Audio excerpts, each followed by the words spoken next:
ನಮಸ್ಕಾರ. ಇವತ್ತು ನಾವು ಭಾರತದ ಎರಡು ತುಂಬಾನೇ ದೊಡ್ಡ ಡಿಫೆನ್ಸ್ ಮೂವ್ಸ್ ಬಗ್ಗೆ ಮಾತಾಡೋಣ. ನೋಡಕ್ಕೆ ಒಂದಕ್ಕೊಂದು ಸಂಬಂಧನೇ ಇಲ್ಲ ಅನ್ಸತ್ತೆ. ಒಂದು ಕಡೆ ನಮ್ಮ ಪ್ರಧಾನಿ ಮೋದಿ ಅವರು ಬರೋಬ್ಬರಿ 9 ವರ್ಷಗಳ ನಂತರ ಇಸ್ರೇಲ್ಗೆ ಹೋಗ್ತಿದ್ದಾರೆ. ಇದರಿಂದ ಮಿಡ್ಲ್ ಈಸ್ಟ್ನಲ್ಲಿ ದೊಡ್ಡ ಮಟ್ಟದ ಚರ್ಚೆ ಶುರುವಾಗಿದೆ. ಇನ್ನೊಂದು ಕಡೆ ಸೌತ್ ಅಮೆರಿಕಾದಿಂದ ಭಾರತ 80 ಹೊಸ ಜೆಟ್ಗಳನ್ನು ಖರೀದಿ ಮಾಡಕ್ಕೆ ರೆಡಿಯಾಗಿದೆ.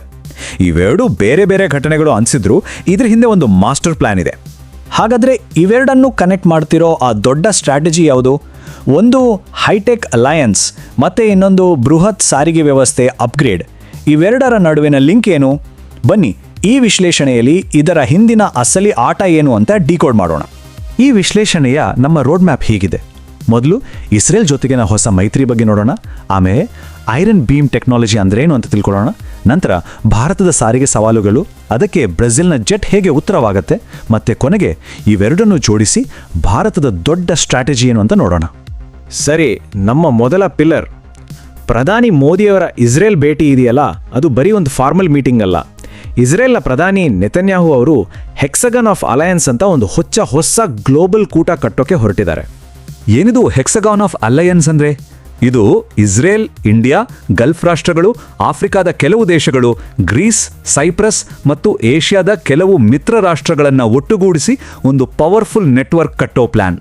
ಇಲ್ಲಿ ಇಂಟ್ರೆಸ್ಟಿಂಗ್ ವಿಷಯ ಏನಂದ್ರೆ, ಇಸ್ರೇಲ್ ಭಾರತವನ್ನ ಬರೀ ಒಬ್ಬ ಮೆಂಬರ್ ಆಗಿ ನೋಡ್ತಿಲ್ಲ, ಬದಲಾಗಿ ಈ ಇಡೀ ಅಲಯನ್ಸ್ನ ಆಧಾರ ಸ್ತಂಭ ಅಂದ್ರೆ ಒಬ್ಬ ಸ್ಟ್ರಾಟಜಿಕ್ ಪಾರ್ಟ್ನರ್ ಆಗಿ ಇನ್ವೈಟ್ ಮಾಡ್ತಿದೆ. ಈ ಮೈತ್ರಿಯ ಗುರಿಗಳು 3. 1. Economic cooperation. 2.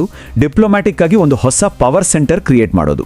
ಮತ್ತು 3ನೇದು ಅತ್ಯಂತ ಮುಖ್ಯವಾಗಿ ಸೆಕ್ಯೂರಿಟಿ. ಅಂದರೆ ಇಂಟೆಲಿಜೆನ್ಸ್ ಶೇರಿಂಗ್, ಮಿಸೈಲ್ ಡಿಫೆನ್ಸ್ ಸಿಸ್ಟಮ್ಗಳನ್ನು ಹಂಚ್ಕೊಳ್ಳೋದು ಮತ್ತು ಸಮುದ್ರದ ಭದ್ರತೆಗಾಗಿ ಒಟ್ಟಿಗೆ ಕೆಲಸ ಮಾಡೋದು. ಓಕೆ, ಈಗ ಇಂಡಿಯಾ ಇಸ್ರೇಲ್ ಡಿಫೆನ್ಸ್ ಡೀಲ್ನ ಹೈಲೈಟ್ಗೆ ಬರೋಣ. ಭಾರತದ ಕಣ್ಣು ಇಸ್ರೇಲ್ನ ಫೇಮಸ್ ಐರನ್ ಡೋಮ್ ಮೇಲೆ ಇಲ್ಲ, ಬದಲಾಗಿ ಅದರ next generation weapon iron beam laser system ಮೇಲೆ ಇದೆ. ನೋಡಿ, ಇವೆರಡರ ನಡುವಿನ ವ್ಯತ್ಯಾಸ ತುಂಬಾ ದೊಡ್ಡದು. ಐರನ್ ಡೋಮ್ ಅನ್ನೋದು ಶತ್ರುಗಳ ರಾಕೆಟ್ ಹೊಡೆದುರುಳಿಸೋಕೆ ದುಬಾರಿ ಮಿಸೈಲ್ಗಳನ್ನು ಬಳಸುತ್ತೆ.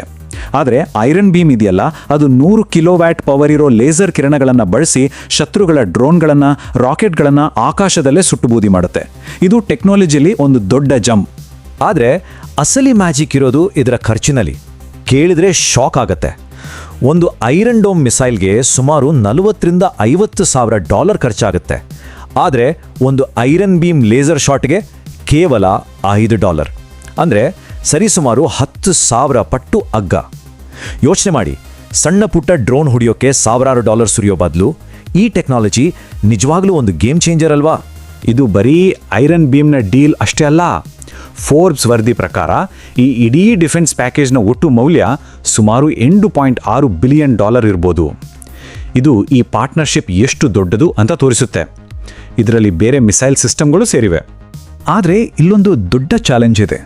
ಇಸ್ರೇಲ್ಗೆ ಇರಾನ್ ಅಂದರೆ ಆಗಲ್ಲ, ಆದರೆ ಭಾರತಕ್ಕೆ ಇರಾನ್ ಜೊತೆ ಒಳ್ಳೆ ಸಂಬಂಧ ಇದೆ. ಅದರಲ್ಲೂ ನಮ್ಮ ಚಬಹಾರ್ ಪೋರ್ಟ್ ಕಂಟ್ರೋಲ್ ನಮ್ಮ ಹತ್ರನೇ ಇದೆ. ಹಾಗಾದರೆ ಇಸ್ರೇಲ್ನ ಈ ಮೈತ್ರಿಕೂಟಕ್ಕೆ ಸೇರಿದರೆ ಭಾರತ ಇರಾನ್ ಜೊತೆಗಿನ ಸಂಬಂಧವನ್ನು ಹೇಗೆ ಬ್ಯಾಲೆನ್ಸ್ ಮಾಡುತ್ತೆ? ಇದು ತುಂಬಾನೇ ಟ್ರಿಕ್ಕಿಯಾದ ವಿಷಯ. ಈಗ ಬರೋಣ ನಮ್ಮ ಸ್ಟ್ರಾಟಜಿಯ 2ನೇ ಪಿಲ್ಲರ್ಗೆ, ಅದುವೇ ಲಾಜಿಸ್ಟಿಕ್ಸ್. ಸದ್ಯಕ್ಕೆ ಇಂಡಿಯನ್ ಏರ್ಫೋರ್ಸ್ನ ದೊಡ್ಡ ತಲೆನೋವು ಅಂದರೆ ಅದರ ಹಳೆಯ ಸಾರಿಗೆ ವಿಮಾನಗಳು. ನಮ್ಮ ಹತ್ರ ಇರೋ ಜಾಸ್ತಿ ಆಂಟೆನೋವ್ AN-32 ವಿಮಾನಗಳಿಗೆ ಈಗಾಗಲೇ 30-35 ವರ್ಷ ಆಗಿದೆ.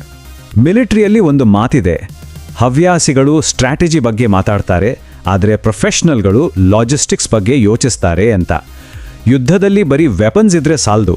ನಮ್ಮ ಸೈನಿಕರನ್ನ, ಟ್ಯಾಂಕ್ಗಳನ್ನು ಸರಿಯಾದ ಟೈಮ್ಗೆ ಸರಿಯಾದ ಜಾಗಕ್ಕೆ ತಲುಪಿಸೋ ಕೆಪಾಸಿಟಿ ಇದೆಯಲ್ಲ, ಅದೇ ಯುದ್ಧದ ಫಲಿತಾಂಶವನ್ನೇ ಬದಲಾಯಿಸಬಲ್ಲದು. ಈ ಪ್ರಾಬ್ಲಮ್ ಎಷ್ಟು ಗಂಭೀರವಾಗಿದೆ ಅಂತ ನೋಡಿ. ಚೀನಾ ಹತ್ರ 320ಕ್ಕೂ ಹೆಚ್ಚು ಟ್ರಾನ್ಸ್ಪೋರ್ಟ್ ಏರ್ಕ್ರಾಫ್ಟ್ಗಳಿವೆ. ಅದರಲ್ಲಿ 66 ಟನ್ ಭಾರ ಹೊರುವ Y-20 ವಿಮಾನಗಳು ಇವೆ.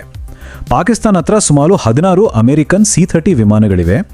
ಆದರೆ ಭಾರತ ಹೆಚ್ಚಾಗಿ ಡಿಪೆಂಡ್ ಆಗಿರೋದು ಕೇವಲ 7 ಟನ್ ಕೆಪಾಸಿಟಿ ಇರೋ ಹಳೆಯ AN-32 ವಿಮಾನಗಳ ಮೇಲೆ. ಈ ಗ್ಯಾಪನ್ನು ತುಂಬಲೇಬೇಕಿದೆ. ಈ ಲಾಜಿಸ್ಟಿಕಲ್ ಗ್ಯಾಪ್ಗೆ ಸೊಲ್ಯೂಷನ್ ಬಂದಿರೋದು ಒಂದು ಅನ್ಎಕ್ಸ್ಪೆಕ್ಟೆಡ್ ಕಡೆಯಿಂದ. ಅಮೆರಿಕ ಅಥವಾ ಯುರೋಪ್ನಿಂದಲ್ಲ, ಬದಲಿಗೆ ಬ್ರೆಜಿಲ್ನಿಂದ. ಭಾರತ ಬ್ರೆಜಿಲ್ನ ಎಂಬ್ರಿಯರ್ ಕಂಪ್ನಿಯಿಂದ 80 ಹೊಸ C-390 ಟ್ರಾನ್ಸ್ಪೋರ್ಟ್ ವಿಮಾನಗಳನ್ನು ಖರೀದಿ ಮಾಡೋಕ್ಕೆ ಮುಂದಾಗಿದೆ. ಇದನ್ನ ಯಾಕೆ ಗೇಮ್ ಚೇಂಜರ್ ಅಂತ ಕರೀತಾರೆ ಗೊತ್ತಾ? ಅಮೆರಿಕದ C-130J ಜೊತೆ ಕಂಪೇರ್ ಮಾಡಿದ್ರೆ ಬ್ರೆಜಿಲ್ನ C-390 ತುಂಬಾ ಬೆಟರ್. ಇದು ಜೆಟ್ ಇಂಜಿನ್ ಇರೋದ್ರಿಂದ ಗಂಟೆಗೆ 850 ಕಿಲೋಮೀಟರ್ ವೇಗದಲ್ಲಿ ಹೋಗುತ್ತೆ, ಹೆಚ್ಚು ಎತ್ತರದಲ್ಲಿ ಹಾರುತ್ತೆ, ಮತ್ತು ಎಲ್ಲಕ್ಕಿಂತ ಮುಖ್ಯವಾಗಿ ಬರೋಬ್ಬರಿ 26 ಟನ್ ಭಾರ ಹೊರುವ ಸಾಮರ್ಥ್ಯ ಇದಕ್ಕಿದೆ. ಓಕೆ, ಈ ನಂಬರನ್ನು ನೆನ್ಪಿಟ್ಕೊಳ್ಳಿ. ಲಡಾಖ್ನಂತಹ ಹೈ ಆಲ್ಟಿಟ್ಯೂಡ್ ಪ್ರದೇಶಗಳಲ್ಲಿ ಚೀನಾಗೆ ಕೌಂಟರ್ ಕೊಡೋಕ್ಕೆ ಭಾರತ ಝೋರಾವರ್ ಅಂತ ಒಂದು ಹೊಸ ಲೈಟ್ ಟ್ಯಾಂಕ್ ಡೆವಲಪ್ ಮಾಡಿದೆ. ಇದರ ತೂಕ 25 ಟನ್. ಈಗ ಪಜಲ್ ಸಾಲ್ವ್ ಆಯಿತು ನೋಡಿ. C-390 ವಿಮಾನದ 26 ಟನ್ ಕೆಪಾಸಿಟಿ 25 ಟನ್ ತೂಕದ ಝೋರಾವರ್ ಟ್ಯಾಂಕನ್ನು ಸಾಗಿಸೋಕೆ ಪರ್ಫೆಕ್ಟ್ ಆಗಿದೆ. ಅಂದರೆ ಒಂದೇ ರಾತ್ರಿಯಲ್ಲಿ ನಮ್ಮ ಬಾರ್ಡರ್ಗಳಿಗೆ ಈ ಟ್ಯಾಂಕ್ಗಳನ್ನು ಏರ್ಲಿಫ್ಟ್ ಮಾಡ್ಬೋದು. ಇದು ಭಾರತಕ್ಕೆ ಒಂದು ದೊಡ್ಡ ಸ್ಟ್ರಾಟಜಿಕ್ ಅಡ್ವಾಂಟೇಜ್ ಕೊಡುತ್ತೆ. ಇದು ಬರೀ ಒಂದು ಖರೀದಿ ಒಪ್ಪಂದ ಅಷ್ಟೇ ಅಲ್ಲ. ಎಂಬ್ರೇಯರ್ ಮಹೀಂದ್ರಾ ಡಿಫೆನ್ಸ್ ಸಿಸ್ಟಮ್ಸ್ ಜೊತೆ ಸೇರಿ ಮೇಕ್ ಇನ್ ಇಂಡಿಯಾ ಅಡಿಯಲ್ಲಿ ಒಂದು ಪಾರ್ಟ್ನರ್ಶಿಪ್ ಮಾಡಿಕೊಂಡಿದೆ. ಇದರರ್ಥ ಈ ವಿಮಾನಗಳ ಮೇಂಟೆನೆನ್ಸ್, ರಿಪೇರ್, ಓವರ್ಹಾಲ್ ಅಂದರೆ MRO ಮತ್ತು ಫ್ಯೂಚರ್ನಲ್ಲಿ ಇದರ ಉತ್ಪಾದನೆ ಕೂಡ ಭಾರತದಲ್ಲೇ ನಡೆಯಲಿದೆ. ಇದರಿಂದ ಟೆಕ್ನಾಲಜಿ ಟ್ರಾನ್ಸ್ಫರ್ ಆಗುತ್ತೆ, ಜೊತೆಗೆ ಉದ್ಯೋಗ ಕೂಡ ಸೃಷ್ಟಿಯಾಗುತ್ತೆ. ಸರಿ, ಈಗ ಎರಡು ಕಥೆಗಳನ್ನ ಒಟ್ಟಿಗೆ ಜೋಡಿಸೋಣ. ಇಸ್ರೇಲ್ ಜೊತೆಗಿನ ಹೈಟೆಕ್ ಡೀಲ್ ಮತ್ತು ಬ್ರೆಜಿಲ್ ಜೊತೆಗಿನ ಲಾಜಿಸ್ಟಿಕಲ್ ಡೀಲ್. ಇವು ಬೇರೆ ಬೇರೆ ಅಲ್ಲ, ಇವು ಒಂದು ದೊಡ್ಡ ಸ್ಟ್ರಾಟಜಿಯ ಎರಡು ಪ್ರಮುಖ ಸ್ತಂಭಗಳು. ಮೊದಲ ಪಿಲ್ಲರ್ ಇಸ್ರೇಲ್ ಡೀಲ್ಗಳು. ಐರನ್ ಬೀಮ್ನಂಥ ಅಡ್ವಾನ್ಸ್ಡ್ ಡಿಫೆನ್ಸ್ ಮತ್ತು ಅಫೆನ್ಸಿವ್ ಟೆಕ್ನಾಲಜಿಗಳು ಭಾರತಕ್ಕೆ ಒಂದು ಚೂಪಾದ ಈಟಿಯನ್ನು ಕೊಡ್ತವೆ. ಯುದ್ಧ ಭೂಮಿಯಲ್ಲಿ ಒಂದು ನಿರ್ಣಾಯಕ ಎಡ್ಜ್ ಸಾಧಿಸೋಕೆ ಇದು ಸಹಾಯ ಮಾಡುತ್ತೆ. ಎರಡನೇ ಪಿಲ್ಲರ್ ಬ್ರೆಜಿಲ್ ಡೀಲ್. ಈ 80 C-390 ವಿಮಾನಗಳು ಇಂಡಿಯನ್ ಆರ್ಮಿಗೆ ಒಂದು ಬಲವಾದ ಬೆನ್ನೆಲುಬಾಗಿ ಕೆಲಸ ಮಾಡ್ತವೆ. ಈ ಲಾಜಿಸ್ಟಿಕಲ್ ಪವರ್ ಇರೋದ್ರಿಂದಲೇ ಆ ಚೂಪಾದ ಈಟಿಯನ್ನು ಅಂದರೆ ಝೋರಾವರ್ನಂಥ ಟ್ಯಾಂಕ್ಗಳನ್ನು ನಮ್ಮ ಸೈನಿಕರನ್ನು ಎಲ್ಲಿಗೆ ಬೇಕೋ ಯಾವಾಗ ಬೇಕೋ ಅಲ್ಲಿಗೆ ಸ್ಪೀಡಾಗಿ ತಲುಪಿಸಲು ಸಾಧ್ಯವಾಗುತ್ತೆ. ನೋಡಿ, ಈಟಿ ಎಷ್ಟೇ ಹರಿತವಾಗಿದ್ರೂ ಅದನ್ನು ಬಳಸೋಕೆ ಒಂದು ಗಟ್ಟಿ ಬೆನ್ನೆಲುಬು ಬೇಕೇ ಬೇಕು. ಹಾಗಾದರೆ ಕೊನೆಯದಾಗಿ ಒಂದು ಪ್ರಶ್ನೆ. ಈ 7 ದೊಡ್ಡ ಡೀಲ್ಗಳು ಬರೀ ವೆಪನ್ಸ್ ಖರೀದಿ ಅಷ್ಟೇನಾ, ಅಥವಾ ಗ್ಲೋಬಲ್ ಸ್ಟೇಜ್ನಲ್ಲಿ ಬೇರೆ ಯಾರ ಹಂಗೂ ಇಲ್ಲದೆ ತನ್ನದೇ ಸ್ವತಂತ್ರ ದಾರಿಯಲ್ಲಿ ನಡೆಯೋಕ್ಕೆ ಭಾರತ ಹಾಕ್ತಿರೋ ಒಂದು ಭದ್ರ ಬುನಾದಿನ? ಇದರ ಬಗ್ಗೆ ಯೋಚನೆ ಮಾಡೋಣ. ಮುಂದಿನ ವಿಶ್ಲೇಷಣೆಯಲ್ಲಿ ಮತ್ತೆ ಸಿಗೋಣ. ನಮಸ್ಕಾರ.